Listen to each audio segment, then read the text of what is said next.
Hey everybody, welcome to the Fire It Up with CJ show. Again, we have our acupuncture specialist, Jenna Beam, here from the Health Discovery Acupuncture, and we're going to be talking about the science and physics of acupuncture. I can't wait to learn about this. I know when I came into your office for a treatment, you showed me the you called it a holographic image of our body and how it's represented. And at first, when we were talking about facial acupuncture, you're talking about how points in our face map to points in our hands and points in our feet. And I just found the whole thing fascinating. So I asked Jenna to come in and tell us a little bit about all of it. So welcome it back again. Thank you. Yes, I love talking about this because it's definitely something that I think people intuitively get. But the thing that science in our culture is very charged. A Mm-hmm. lot of people who had a hard time in school or they didn't like science or math, their brains closed down a little bit. So I'm Mm-hmm. trying to find the right words. But I'm going to assume that you guys are all on board and ready to go right into a hologram. Okay. But yes, the body truly is a hologram. And this is such a cool thing. That doesn't mean you're not real or we're in the Matrix or anything Right. like that. What it means is that all of the information inside your body is projected outside to your limbs, to everywhere. Mm-hmm. And this actually works on different scales so that your body is actually a fractal hologram.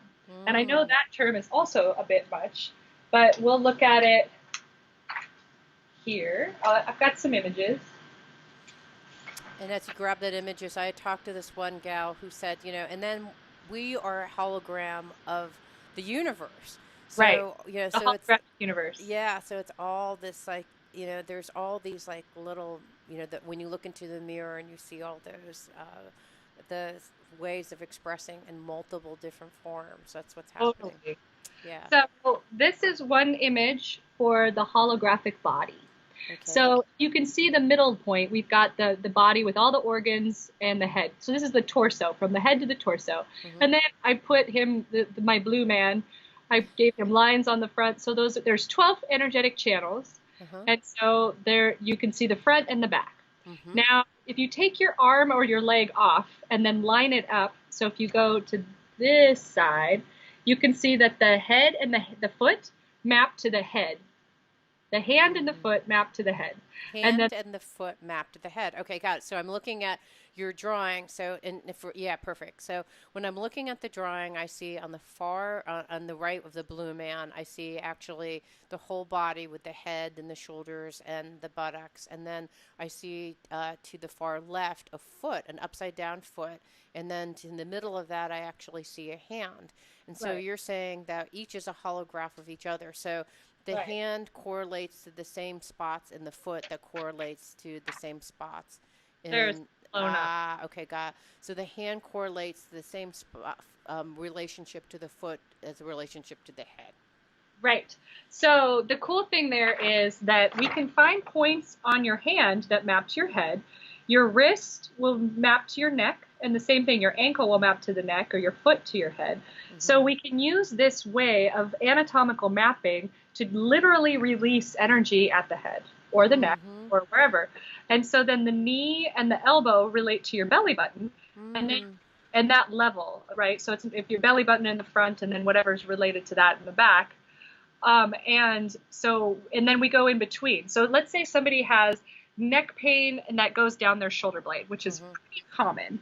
Right. So I love to start at the ankle and I'll poke around in there, and the inner ankle is going to map to the back of the neck.